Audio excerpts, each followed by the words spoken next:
Hi and hello everyone. So welcome to one more fantastic 5 MCQs discussion for upcoming NEET PG FMG. This is your Dr. BHARATH Kumar Vedi, Pharma faculty. Let us start with the first MCQ.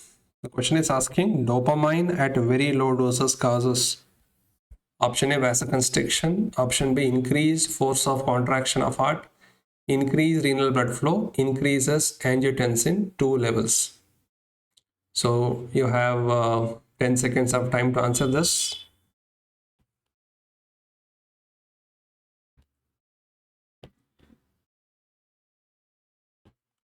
Yes. Now, if you are telling it increases renal blood flow, then your answer is correct.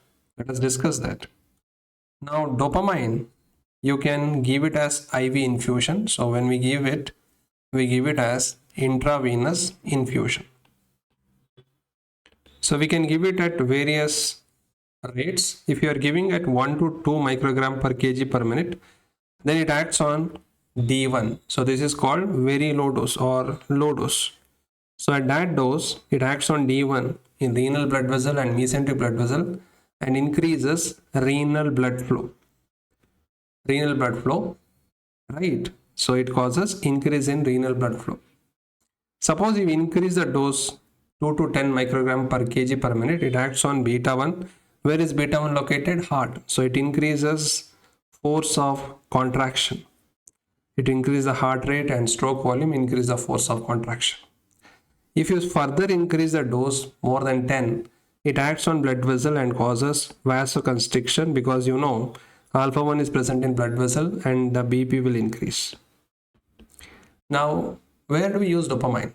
Dopamine, remember, dopamine is used in managing cardiogenic shock. What is the problem in cardiogenic shock? The problem in cardiogenic shock is heart is not pumping properly. So it increases force of contraction. Plus, if a patient is also having oliguria means less urine.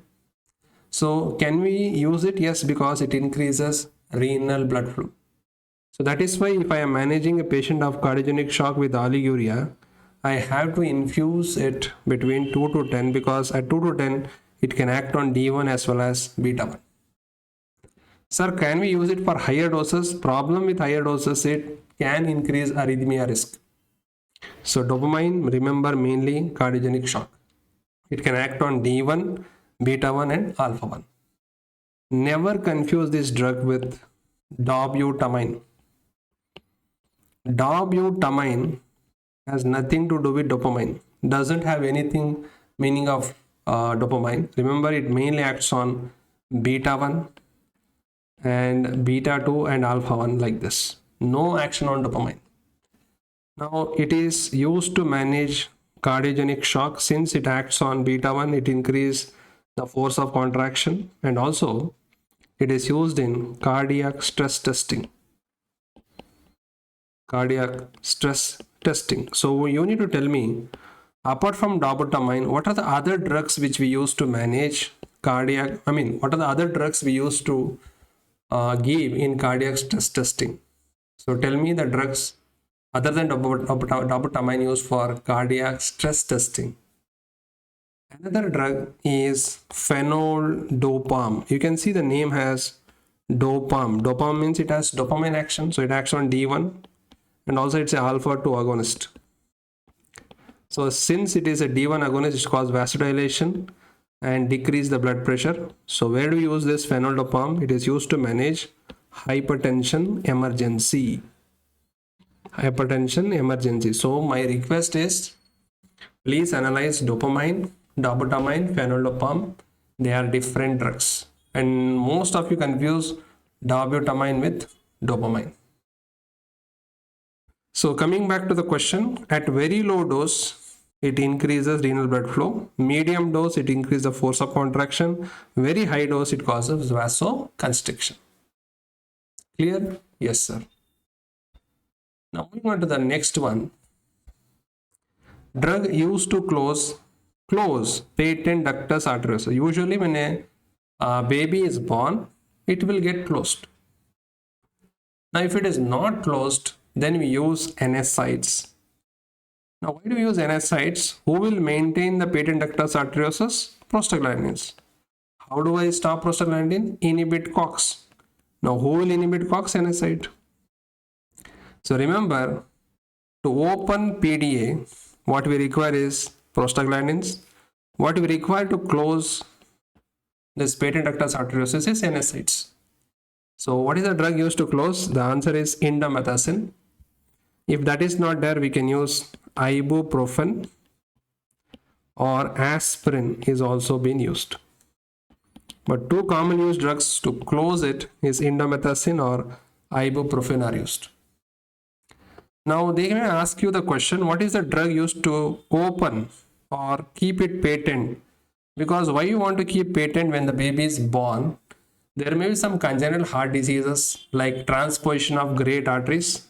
Until you do surgery, I want to keep this patent. Then we use prostaglandin. And what is the prostaglandin name? Alprostadil. So tell me, which prostaglandin is it? PG E1, E2, F2 alpha, I2. Tell me. Misoprostol. Misoprostol. See the name. It has prost. It is PGE1 analog. And where do you use it? It is used for postpartum hemorrhage and also for cervical ripening, and also it is used for inducing abortions. Then coming to anakinra. Anakinra, it's an interleukin 1 receptor antagonist. It's an interleukin 1 receptor antagonist.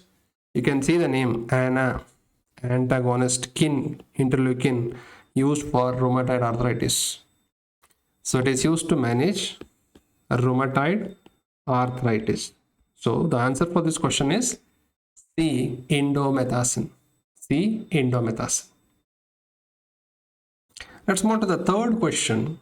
Which of the following diuretic is preferred in a patient with road traffic accident with head injury and raised ICP, intracranial pressure?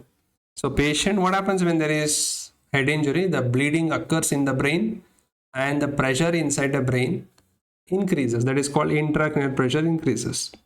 And the patient will have an edema called cerebral edema.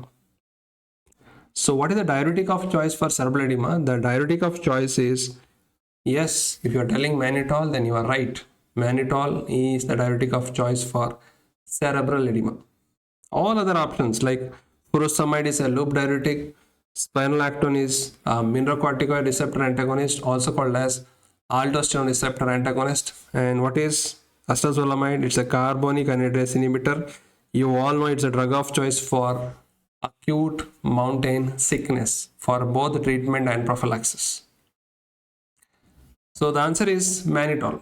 Many students ask me, sir, you are telling cerebral edema correct. When which case we cannot give mannitol? Suppose in the question they are given there is active bleeding, cerebral hemorrhage. If there is bleeding, cerebral hemorrhage, then mannitol is contraindicated because it will worsen the problem. It will increase the ICP more. So in that case, mannitol is contraindicated. If they have given hemorrhages there, don't give mannitol.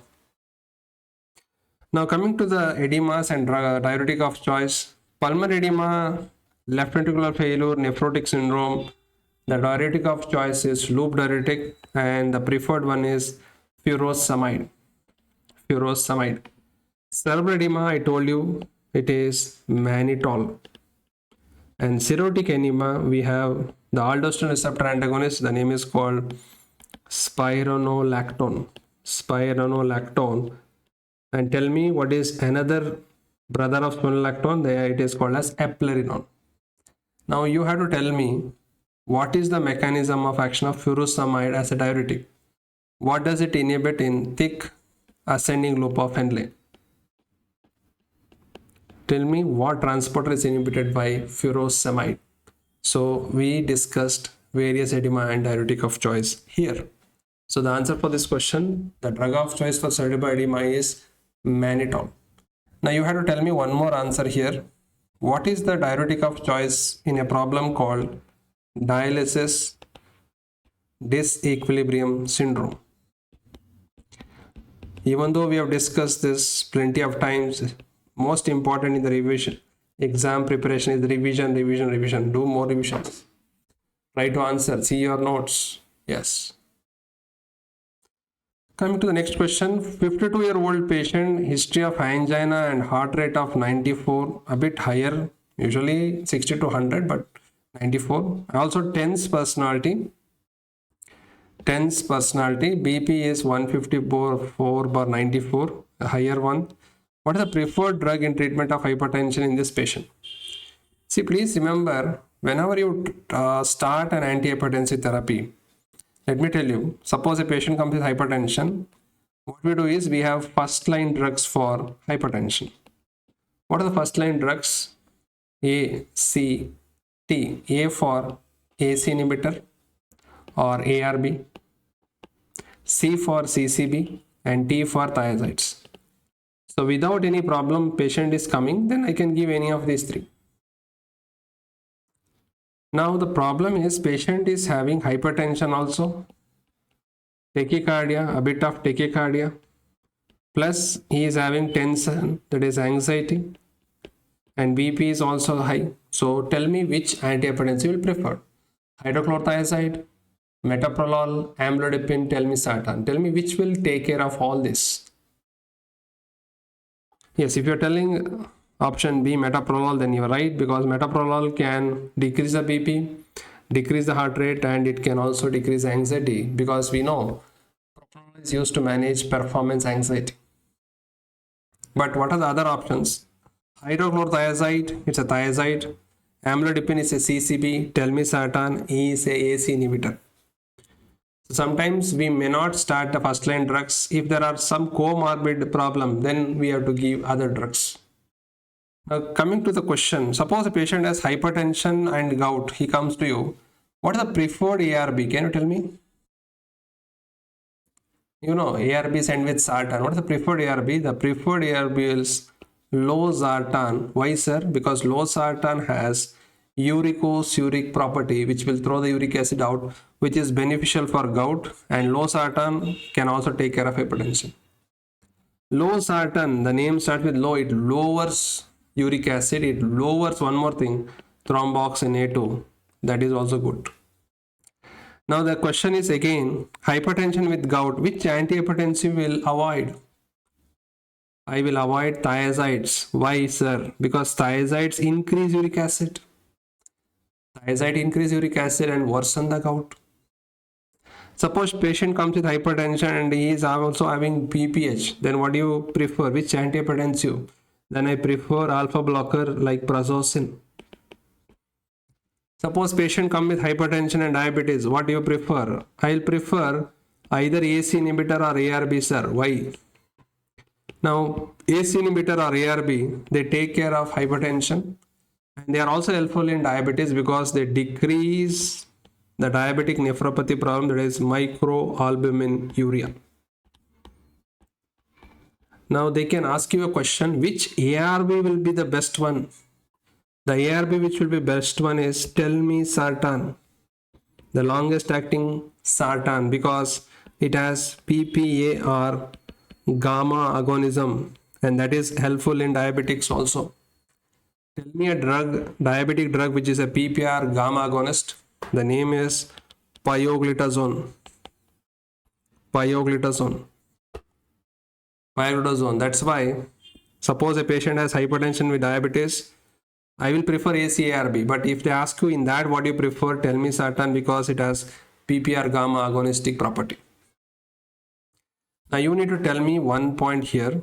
Tell me a drug which is a PPAR alpha agonist, and I will give you a clue, they are used in dyslipidemia. So you have to answer me that. Coming to the next question, a patient was recently started on haloperidol. What is haloperidol? Haloperidol is a typical antipsychotic, that means it blocks D2. When you block D2, what happens next? Few weeks later, he developed tremors, rigidity and bradykinesia and excess elevation. First line management for this patient is. So whenever you use typical antipsychotics which block D2, what happens when you block D2? Dopamine goes down and acetylcholine goes up. And that will lead to two problems. Number one, patient may develop acute dystonia. If patient is young, he will develop acute dystonia or ocular crisis. If the patient is old, he will develop Parkinson-like symptom that is called drug-induced Parkinson disease. This is tested frequently. So we understood the problem is dopamine blockade and increase in acetylcholine. So how do we solve this? Solving is by decreasing acetylcholine, and we use anticholinergics to do that job. So tell me, what is the drug used for that? Selagelin, benzoxazole, pramipexole, amantadine. Let me explain. Selagelin is a MAO-B inhibitor used for Parkinson disease. Benzoxazole is also called by another name, trihexyphenidyl. How do I remember this, sir? The name has hex here. So these are anticholinergic in nature. So I can give this to treat drug-induced Parkinson disease. Remember the drug name benzoxazole, also called as trihexyphenidyl, repeatedly asked. Pramipexole is a D2 agonist and it's a non-ergot. And amantadine is also a drug used in Parkinson disease. It is an NMDA blocker, it's a dopamine facilitator, and it has anti-dyskinetic property. Tell me one adverse effect of amantadine where you see network of blood vessels on the thigh. Tell me. One I will tell. It can cause ankle edema. Tell me one more adverse effect caused by amantadine. It starts with Lee. R. Tell me the adverse effect. So this is what we are dealing with, drug-induced Parkinson disease, and the drug what we use is anticholinergic, that is called benzoxazole. Suppose benzoxazole is not there in the option, we use another drug called promethazine. Promethazine is an antihistamine, but it also has anticholinergic property. That is why we can use it. I think we went on a long discussion here. So I think that these sessions are going to make an impact on you, on your preparation, and make the confidence more in your exams. So any comments you can put in the comment section. So if you find this useful, press the like button, subscribe, and share to your friends. Thank you all. Take care.